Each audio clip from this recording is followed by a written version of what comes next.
Hello, bonjour, namaste, ni hao, and ohio, everybody. What is going on? It is Garrett here. Welcome back to the YouTube channel once again for another Danmachi Memoria Freese video. And today we're going to be breaking down all the information for part 2 of the 6th anniversary. We're going to be recapping everything that happened in the JP live stream. So let's get right into it. Of course, if you guys go on to enjoy this video, smash the like button, subscribe to the channel, and of course, let me know in the comment section down below which of the 2 banners are you guys going to be summoning on, because these units are very interesting in a good and bad way. We'll talk about that in just a moment, but let's check out what the recap is looking like. So first and foremost, they spoke a bit about the ongoing campaigns, of course, everything that's happening right now in game before part 2 releases. Of course, we have part 1 of Orgion Saga, of course. We also have the Argonaut stuff, which I don't think they actually mentioned in the ongoing campaign information, but we also have the Argonaut banner and everything live right now in game. Of course, the part 1 banners will be live for another couple of days, of course, right?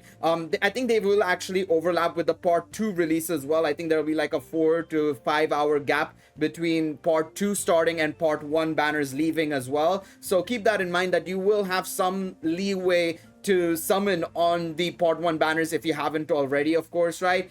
We also have the is it wrong for all of the 11 draw to be 4-star units gacha as well. This won't go away for a while because of course part 1 is live, of course, right? And the event itself is live and you get the ticket from the event itself. So as long as you complete the tail, even if you haven't already, you will be able to get this ticket gacha and be able to use it to try and get, well, hopefully some modern 4 stars basically in the game. Celestial Flame gacha as well is live right now. The 1000 iris, if you haven't logged in at all during the anniversary so far, you will get 1000 iris when you do log in. Remember, this is only if you haven't logged in whatsoever into the game so far since the anniversary began.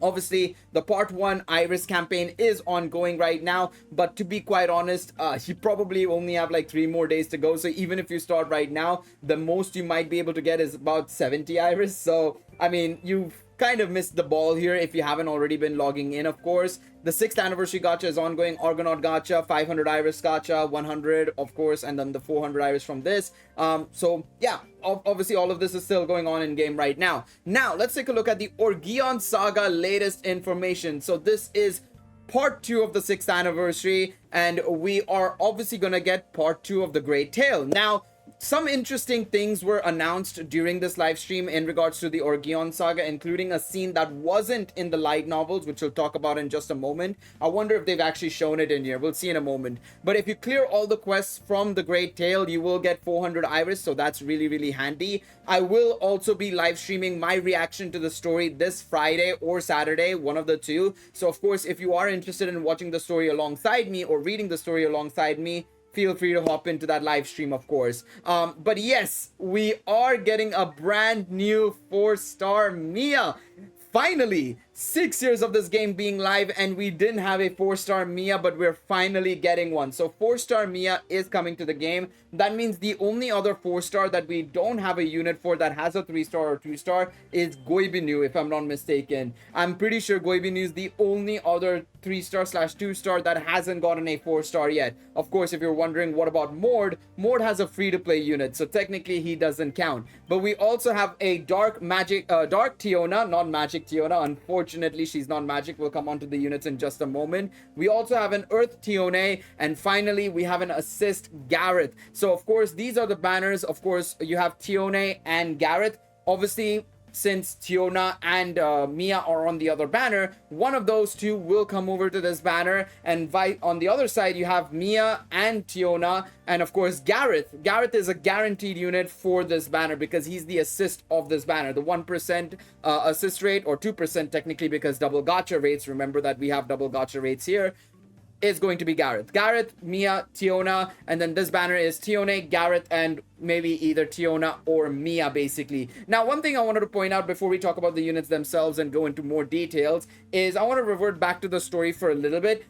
There is a scene that they showed in the live stream, actually, for part 2, where Belle says, "You are alive." And apparently that is a completely brand new scene. Well, I know that's a brand new scene because I don't remember Bell saying "you are alive" to anybody. So it's going to be very interesting to see who he's referencing. Let me know in the comment section, who do you guys think that Bell is referencing to in the comments? I'm very curious to see your thoughts. I know my live stream chat, when we found out that that was what he said, a lot of people were saying like, oh, it's going to be Artemis, it's going to be Line, because he must be like, wait, how are you still alive, you know?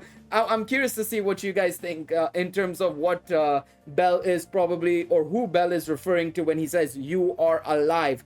But yes, these two banners are fantastic. It's going to be very interesting to see you know, exactly what they're going to do in part 3 now, because honestly, I was wrong here. I was completely wrong here. I thought that this was going to be a 6-unit banner. I thought we were going to get Garrett, Tione, Lafia, Finn, Bell, and Tiona. I thought that was going to be it. They surprised the hell out of us with Mia. I remember getting so gassed up that Mia's coming to the game finally as a 4-star. And of course, Tiona, Tione, and Garrett were kind of expected, but we were also expecting Finn, Bell, and Lafia. So it does seem like part 3 is going to feature those guys instead, along with maybe 1 or 2 more units. But it is a bit of a surprise that we're getting, you know, these effectively 4 units and not maybe 6 units and, you know, somebody other than Mia. You know, it's crazy. But let's take a look at the units first and foremost, because I think you guys are here for that, nothing else. So let's take a look at what these units are capable of doing. So big shout outs to Jossie. Of course, we were trying to live translate a couple of things, but of course Jossie always manages to get everything in one spot, which makes life so much easier, right?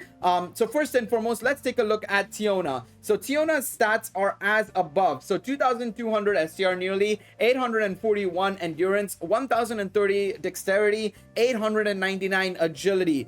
I feel like they could have given her a little bit more agility, and honestly speaking, as a dark unit, I think she should have been magic. I think she should have been magic so that people could actually build a dark magic team with Eyes and Haruhime as well, right? I mean, you could still probably run Tiona with Eyes and Haruhime. I wouldn't necessarily say it is going to be the best team on the planet, though. That's my only issue, is like I'm a little bit concerned that it's not really going to be amazing necessarily, right? So let's take a look at her kit first and foremost. So her special arts is AoE Ultra Dark Physical Attack with Ultra Penetration Rate, skill damage plus 50% per self STR dark attack damage buff, and P-Res and AoE damage increase debuff. So she can technically, if you can get her special arts off in PvP and you have all of these effects on you from assists and adventures, technically she gets 400% extra damage with everything added.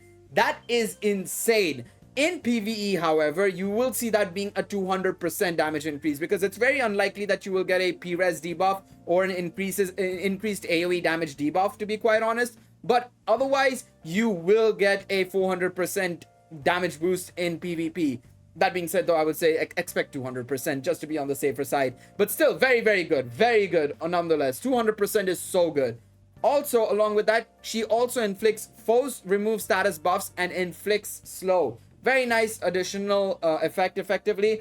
A lot of units I've been realizing recently on their special arts are inflicting a specific ailment, stun, slow, seal, or something like that. So it's kind of interesting that they're doing that more often now.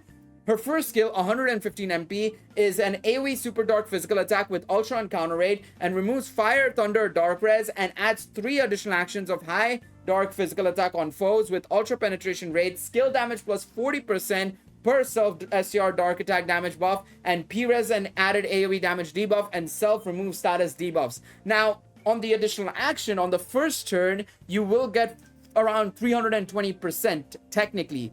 But because she also removes the status debuffs, and if the opponents don't reapply those status debuffs, you will see the second and third additional actions being around, give or take, 240% instead. So keep that in mind, is that obviously very strong, but bear in mind that she also does remove the status debuffs, which allow you to basically reduce, well, the damage taken from the opponent, but also you will reduce the damage you inflict on the opponent through your additional action. Very strong though, very strong though. But you have to remember, being able to remove the Fire, Thunder, Dark Res is going to be handy against with certain teams and compositions, of course, right? Again, I'm very curious to see how she'll fare with some other units on the field. And then, of course, generally as well, her additional action is going to be pretty darn strong as well. Second skill, 42 MP, is a fast STR in Dexterity plus 70%, so it's a fast modifier buff, which is great. means she'll go first as long as she's not been debuffed or anything, of course. And dark attack damage plus 100% for 3 turns. And then on top of that, foes, P-res, and AoE damage taken minus 40% and plus 40% for 1 turn respectively. Very nice, pretty darn strong in a way. Of course, with the ability to, first and foremost, go first if you can, of course, with the agility buffs or debuffs and whatever. Of course, you know how the agility battle goes, you'll have to take that into consideration, right? But also, secondly, as well, if you can get this off first and foremost on the first turn, physical rush teams and counter teams will be taking huge advantage of this because of the fact that you can inflict the P-res minus 40% frame 1 pretty much, right? So keep that in mind as well. That can be very, very usable. S3 41 MP is a single target super dark physical attack with ultra penetration rate, skill damage plus 50% per self STR dark attack damage buff, and P-res and added AoE damage debuff, which is, I mean, like I said, can go up to 400% if you are in PvP. PvE, probably 200 to 300% depending on the enemy you face, right? Depending on the enemy you face, it's around 200 to 300%.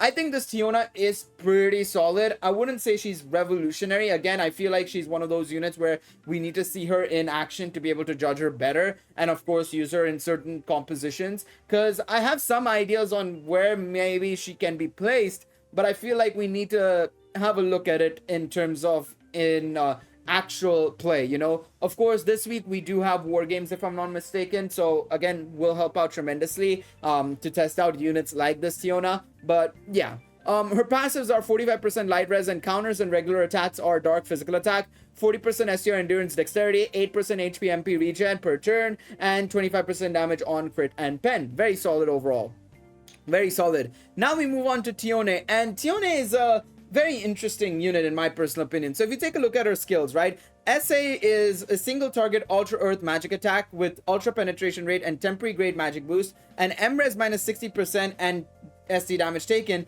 plus 50% for 2 turns. Along with that, she gives allies magic attack damage and counter rate plus 100% for 4 turns. Now, the first thing I want to talk about when it comes to this Tione is nice, solid outside of the temporary grade magic boost. I really don't like that ever, to be quite honest, on a unit. But magic res minus 60%, SC damage taken increased by 50%, allies earth attack damage plus 100%.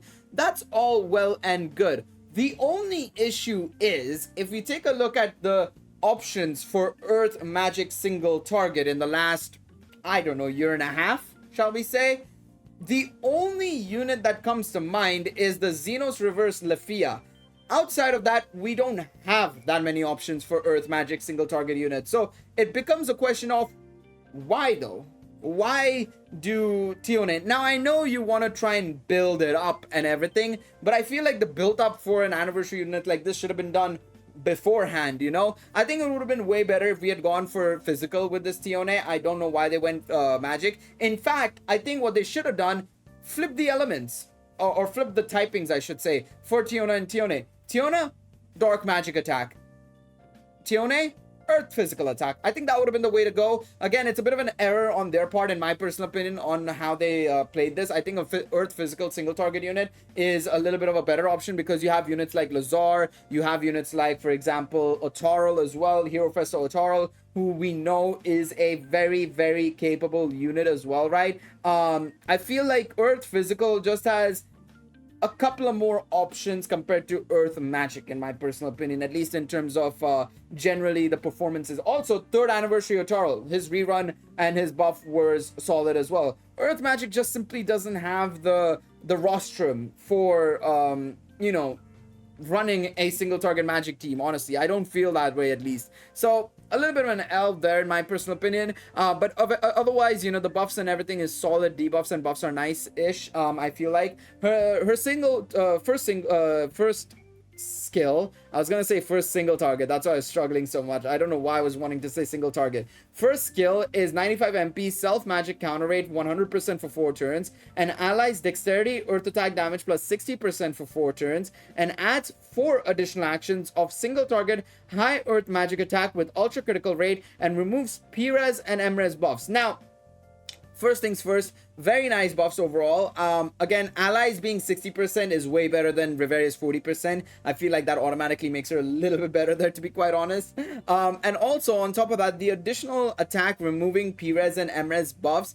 Obviously, this is more in line with being a great unit for Garrett, the Garrett Record Buster. And I think that is, if I'm not mistaken, that should be our next Record Buster as well, in my personal opinion as well. So in that regard, it's pretty solid. Second skill, 45 MP, full fast mid-earth magic attack with Ultra on God Rate and STR magic M-Res or Earth Res minus 40% for 2 turns. Good protection there from Tione with the STR magic down, but also on top of that, the M-Res Earth Res down minus 40% is handy, of course, right? It helps out the team quite a bit as well in terms of making sure that the Earth Res down is coming from somebody, right? And then the third skill is a 52 MP slow super Earth magic attack with ultra critical rate skill damage plus 60% per self magic and counter rate buff, so up to 240% single target damage, which is great here.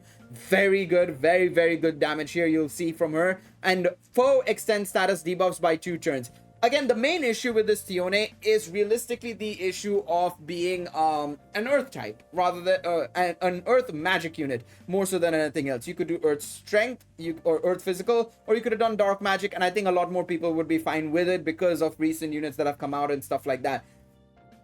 Tione just isn't unbelievable, in all honesty. I feel like Tione could be a little bit better in terms of her surroundings. That's the issue. I feel like her surroundings are the ones that are going to let her down more so than anything else. I think her kit itself is solid. I don't think it's anything to, you know, scream home about, but it's a very solid kit, just marred by the fact that, well, supporting units wise, we need a little bit more there, in all honesty. IMO, frankly speaking. 45% thunder res and counters and regular attacks are earth magic attack, 40% magic agility dexterity, 25% damage on crit and pen, very solid there, and 65% damage on counters, which is good.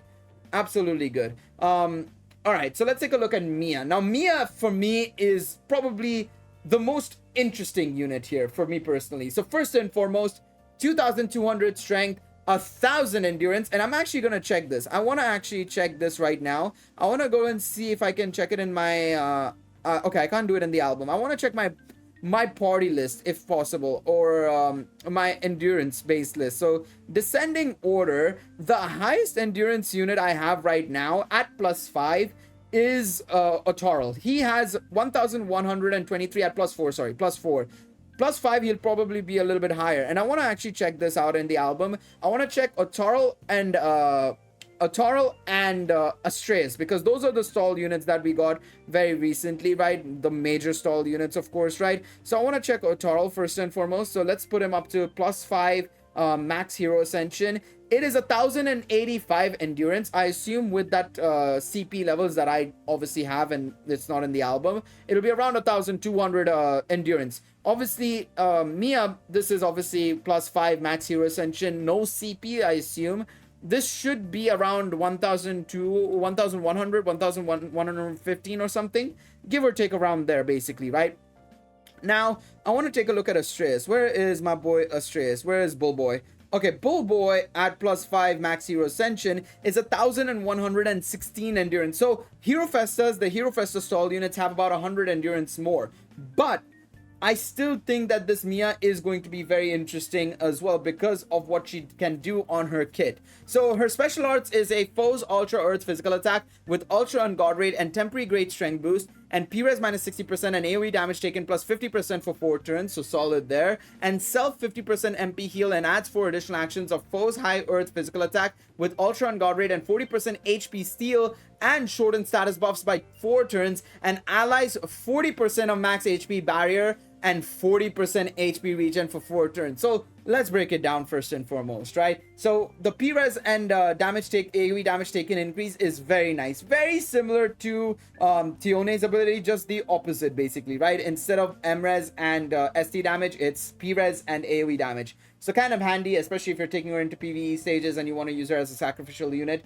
Can work maybe. Also on top of that, she gives 50% MP heal, 4 additional actions, and this is where things get interesting. So 40% HP steal, very nice. Shortens opponent's status buffs by 4 turns, very nice there.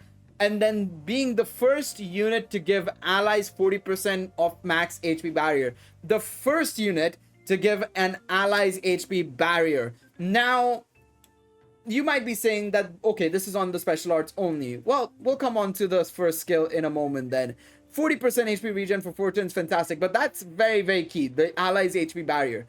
Her S1, 120 MP, self-fast endurance and god rate plus 100% for 5 turns. So she effectively doubles her endurance. Now, the thing is, right, we obviously have assists and adventurers that give endurance. Actually, adventurers, I should specifically talk about, who give allies about 50 to 60% endurance, right? They don't make a huge difference. And I've spoken to Master Sama about this because I asked him, because I knew we had some units, but I felt like they never really made a big difference. But I felt like, and I said this as well, I feel like people are sleeping on the 100% endurance a little bit. And he said that 50 to 60% didn't make a big difference. And I feel like, yes, I do agree with that, because of course we've seen some units do that. But I feel like people are sleeping on this 100% endurance a little bit. And I want to see how it actually is in play, right? And especially if we have units that are able to support Mia in the start, I think that'll make a bit of a difference. So we'll have to wait and see on that front, of course, right? Then she gives STR magic, agility, dexterity, crit rate, and penetration rate minus 40% for 5 turns, and then adds 1 additional action of foes high earth physical attack with ultra on god rate and 40% HP steal and shorten status buffs by 3 turns, and allies 30% of max HP barrier and 40% HP regen for 3 turns. So she does give allies barrier as well on the first skill. Now the only issue with this kit, right, comes in the second skill. The first skill is very strong already. You can tell it's pretty darn strong, right? Being able to reduce the opponent's STR magic, agility, and everything. She is very much a stall unit, right? She definitely leans towards stall players. If you're running stall, you want to run this Mia for sure. Her second skill is where I feel like it kind of is a little bit of a problem for first skill, but I want to see exactly what happens in play with especially stall teams, because I think stall teams can get away with it, but if you chuck Mia onto any other team, it becomes a bit of a problem, because her second skill is a slow super earth physical attack with ultra on counter rate, temporary strength boost, and 30% HP heal, and shorten status buffs by 2 turns, and self STR earth attack damage and heal rate plus 70%, and ST and AoE damage taken minus 60% for 3 turns. Now, ignore the other half of the sentence, right? Ignore everything after 30% HP steal, because that is absolutely fine, right? The steal, the status debuff, the shortened status buffs by 2 turns, the buffs and debuffs and everything are all fine. The problem comes is that it's a slow attack. And the problem is because her additional action is, well, an additional action. And if Mia goes from skill 1 to skill 2, it's a little bit of a problem there, because she will only do it at the end of the turn going into turn 3, which is a little bit concerning. Now, however, if there is a setting in the game, then there is an AI setting in the game that allows you to rinse and repeat skill 1, we'll be talking about something entirely different here. But the only issue is that we are dealing with a unit that will most likely go from skill 1 to skill 2. So we'll have to wait and see on that front and see what happens. Because if we can stick with skill 1 again and again, which I doubt will happen, but if we can, good. If we can't, I think it limits her positioning, because I feel like on a stall team, you can get away with it because you're obviously debuffing the enemy's attacks massively or anyways, right? You're anyways taking the fight to about turn 3 anyways. But if you're taking a team that's physical counter or something like that, right? It's a lot more trickier to judge on how good she'll actually end up being for those sort of teams. So we'll have to wait and see on that front. Third skill is 48 MP, foe slow super earth physical attack with ultra on god rate and skill damage plus 60% per self STR and earth attack damage buff. Very solid 240% here. Again, if Tione was only a single target physical unit and an earth unit, would have been amazing. We could have gotten such good earth PvE units here, honestly. It would have been so good. And then we obviously have Garrett right here, who gives foes, so these are his stats by the way, dexterity 609, foes earth res and god rate minus 25%, not 65%, minus 25%, and allies dark attack damage and counter rate plus 25%. This is not bad. I feel like a lot of people are kind of like, it's bad and all that jazz, but this is the first time we've got an earth res minus 25%. So again, he'll go well with all Kitty, and if you're running a full earth team, you've pretty much got the 2 perfect assists right here, right? With all Kitty Orgion and Garrett, of course, right? And then on the other flip side, of course, if you have Reveria +5 and you needed a dark attack damage booster, well, you have one right here. Of course, the blend isn't the best, but in fact, I feel like if you can get away with it, you could, in theory, run a, for example, and I'm specifically talking about Tione right here. If you're running Tione in a single target team alongside, say, for example, the Sword Oratoria 10 Eyes, right? Who's capable of giving 120% magic on her special arts, and of course is a great single target magic unit as well, dark magic unit. And then you can probably chuck in a third magic unit like Lafia, or potentially maybe like, for example, Origami or somebody else, right? Anybody else, an earth or dark magic unit, and then you can go from there. I think, in all honesty, I genuinely feel like they want you to run with this Garrett coming out and everything. They want you to run SO10 Eyes with this Tione low-key, you know? But again, we'll have to see how people play with it and, you know, roll from there. But it definitely feels that way low-key, you know? It definitely does feel that way. All right, let's go back to the actual shenanigans of going over the recap now and see what we have in store for us. So this is a new PvE difficult stage. It's a very difficult PvE stage. It seems like very similar to Grand War. If you watched my Grand War videos from 6 months ago, you'll get an idea of what exactly it is. If you need any further guidance on what it is, if I go over to Galeriot Grand War, and I'll show you exactly what I'm talking about. So yes, this is, I was using the light team for everything here basically. So you can see this is what I'm talking about. There were multiple stages, multiple difficult stages, of course, right? And you can see that this is you know, 1-1, 1-2, 1-3. You got Iris and rewards from it. You got a 4-star ticket and Hero Light as well and stuff like that. This was about 6 months ago. You can go and watch these videos. You'll get an idea on exactly how it is. But basically, this is the same thing nearly enough. There are some key differences. So nearly the same thing. Defeat the demi spirits. So you'll face off against 6 demi spirits, each of a different element, and you will get luxurious items like Iris and of course the Great Feat. So as it says right here, description: face off against 6 demi spirits of different elements. Each quest begins with a fully voiced short story, and if you clear all EX quests, you can even get a special feat. This will start next week, so we still have some time. It's not this week. This week we can focus on summoning and everything. They want us to start worrying about this next week, of course, right? There is going to be an exchange shop as well, so this is where it's completely different. So you can exchange drop items for Hero Light and gacha tickets, which is fantastic. I'll obviously cover like what you should probably prioritize and everything. In my personal opinion, I think the main thing you should prioritize is the gnome tickets and the Hero Light first and foremost.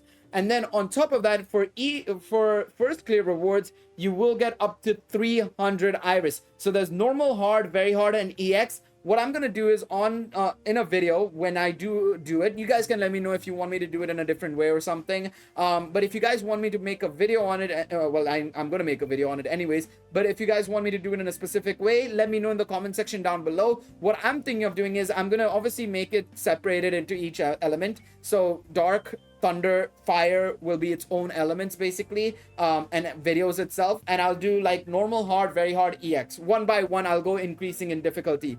Thank God there's the dark element, because I can then use the light team. Thank you. Thank you so much, game. Appreciate it big time.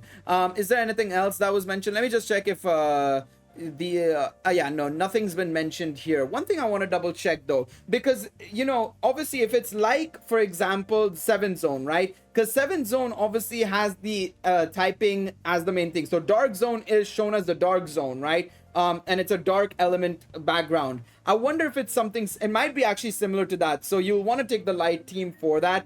The thunder element, you'll want to take probably earth team. Earth team, you'll want to take a wind team, and so on and so forth. Now remember, there's only 6 elements, 6 spirits. There's no 7th spirit. There is no 7th spirit. So keep that in mind, that one team is probably not going to be part of this setup. Light team is going to be at least earth team, yes. Wind team, yes. So we know those 3 for sure are coming. We just don't know what the other 3 elements are going to be. So we'll have to wait and see on that front. Orgion Saga gacha, double gacha rates for 4-star units, bundles, all that jazz. Another 1000 Iris through the login bonus, which is fantastic. Helps out massively, of course, right? Especially if you're lacking. We also have a new login bonus. Is it wrong that you can get all the 4-star Lafia campaign? So basically, over the next 2 weeks, you're gonna get a Lafia every single day, a brand new Lafia basically every single day. So we're gonna range from the very first Lafia that came in the game all the way to the most recent Lafia, which is of course this Fire Lafia from Sword Oratoria 11. I am very happy that they're doing this because some of these Lafias are actually good. Like the last 2 Lafias, maybe 3 you could say, are really solid. Maybe 4 as well technically, because that Lafia did get a buff recently. Not a major one, but she did. But yes, these all Lafias are the ones you can get. For some of you guys, they may be dull. For me, some of them will definitely be dull. But for some of you guys, it may be a new limit break or a brand new spanking unit. So something to consider. Premium service subscription. So if you have been, subscribing to the monthly logins and stuff like that, the monthly boxes and stuff, Eyes and Lafia will be getting a waitress outfit, of course, so you can buy them if you want. The Orgion light novel campaign, of course, that's been going on so far. Weapon upgrade support campaign, so equipment upgrade, great success rate tripled, and then the 7th zone first clear reward will also be doubled, which is fantastic. Every week we're gonna get a new one where every single day you can do these quests. So Hero Falna quest will give you more Hero Falna. Player XP quest will give you player XP. CP up items will give you CP up items, and Mega Valis will give you Valis basically. So every week it will change out. So the first week we'll have Hero Falna, second week player EXP, third week CP items, and fourth week Mega Valis quest. Next up we have bonus Iris campaign, of course, and this is a additional amount of how many Iris we're gonna get in the next couple of weeks to add up to the 7,000. We are getting from all of these from Six Siege, the Orgion Saga events, the login bonus campaign and everything. Social media campaign is there, along with mission rewards and everything. We will get up to around 2,350 Iris basically, give or take. So keep that in mind, is that it's not a whole lot amount, but you will see more coming in through dailies, outfit Iris, CP Iris, and of course doing war games and Record Buster. All of those things do not count towards this. Okay, schedule time. So this is of course what's coming out this week on the 20th. Orgion Saga Part 2, double gacha rates, bundles. We are getting the heroic trial for Garrett and Tione first. Then we have the waitress outfits, of course, equipment campaign, daily quests is starting, bonus Iris campaign. The login bonus for Lafia and Part 2 of Orgion Saga will start on Friday. And then next week, we're getting 6 Rig Siege and, of course, the Heroic Trials Interlude stage for Tiona and Mia. But yes, this week we are getting Ultimate War Games as well as New Telskura Abyss. So keep that in mind. Next week we're going to be getting Record Buster, which I do think is going to be most likely Garrett, of course. And that is it for this week. Of course, let me know what you guys think. Of course, this means that, we're going to be getting Lafia, Finn, and Belle in Part 3 for sure.